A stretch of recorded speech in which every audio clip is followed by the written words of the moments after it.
Pak Luhut Binsar Panjaitan, Ketua Dewan Ekonomi Nasional, tanggal 30 November 2024 baru saja mengumumkan bakal ada kenaikan PPN dari 11% menjadi 12% di 1 Januari 2025.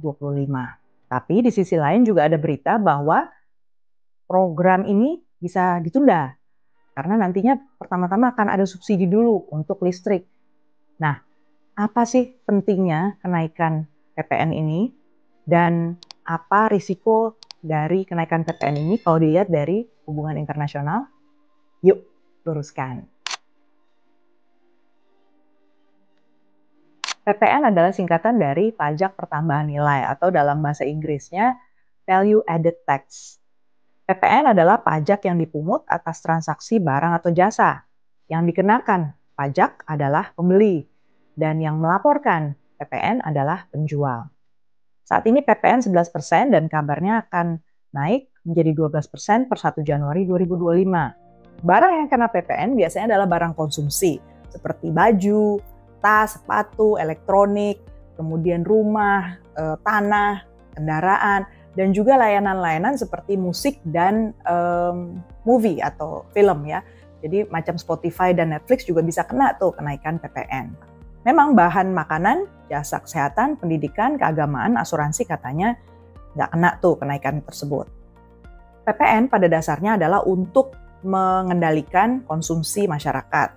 Jadi satu sisi itu sambil untuk menambah pemasukan negara. Tinggi rendahnya PPN ini biasanya dikombinasi dengan pajak pendapatan individu atau personal income tax dan pajak pendapatan perusahaan atau corporate income tax. PPN itu biasanya paling dirasakan oleh pembeli. Biasanya transaksi barang dan jasa akan turun karena biasanya kelas menengah yang doyan jajan atau doyan belanja kemudian akan mengurangi kebiasaan untuk belanja dan jajan tersebut. Efeknya apa? Dalam jangka pendek atau menengah, penjualan turun.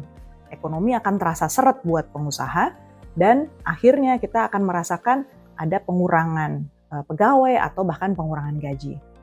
Nah, saya mau bandingkan saja PPN Indonesia dengan negara-negara lain. Sebenarnya angka 11% itu relatif moderat ya. 11 atau 12% itu relatif moderat dibandingkan negara-negara lain. Ada yang lebih rendah tapi dan ada juga yang lebih tinggi. Data 2024 dari PricewaterhouseCoopers menunjukkan tetangga-tetangga kita pajak PPN-nya cukup banyak yang lebih rendah daripada kita.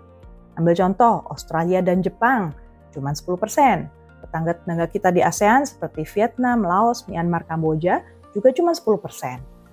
Untuk Singapura bahkan lebih rendah, cuma 9%. Thailand 7%. Cina ada yang 6%, 9%, 13% tergantung jenis barangnya. Malaysia cuma 6% guys, paling rendah se-ASEAN. Kemudian Kanada 5%. Artinya kalau kita naikkan itu PPN, kita punya pajak akan lebih tinggi dibandingkan negara-negara ASEAN yang lain. Yang sama cuma dengan Filipina, sama-sama 12%. Negara-negara yang lebih tinggi PPN-nya dari Indonesia rata-rata letaknya di Eropa. Ada Hungaria 27%, Denmark, Swedia, Norwegia 25%, Jerman 19%, Belanda 21%, dan Inggris 20%. Perlu tahu juga nih, ada negara-negara yang tidak menerapkan PPN, contohnya Amerika Serikat, Brunei, Kuwait, dan Qatar. Jadi kalau perbandingan tadi kita jadikan alasan untuk memutuskan PPN naik atau enggak, kita harus bertanya, kita selama ini perekonomiannya lebih banyak digerakkan oleh konsumsi kan? Siap nggak kita kalau konsumsinya menurun? Turis dari negara tetangga mungkin juga ngerem belanja kali ya kalau main ke Indonesia. Nah, kalau kita mau menaikkan PPN berarti andalannya adalah upah dong. Nah, problemnya upah kita ternyata lebih rendah dari 6 negara di ASEAN. Contohnya kita lebih rendah dari Singapura, Brunei, Malaysia, Thailand, dan Vietnam. Tambahin lagi Synergy Friends. Baru-baru ini Presiden terpilih Amerika Serikat Donald Trump mengumumkan bahwa negara-negara yang melakukan dedolarisasi atau tidak lagi akan menggunakan dolar atau bergerak untuk meninggalkan dolar, itu akan kena tarif 100% untuk barang-barang dan jasanya yang masuk ke Amerika Serikat. Nah, problemnya Indonesia punya loh Satuan Tugas Dedolarisasi, posisinya ada di Bank Indonesia.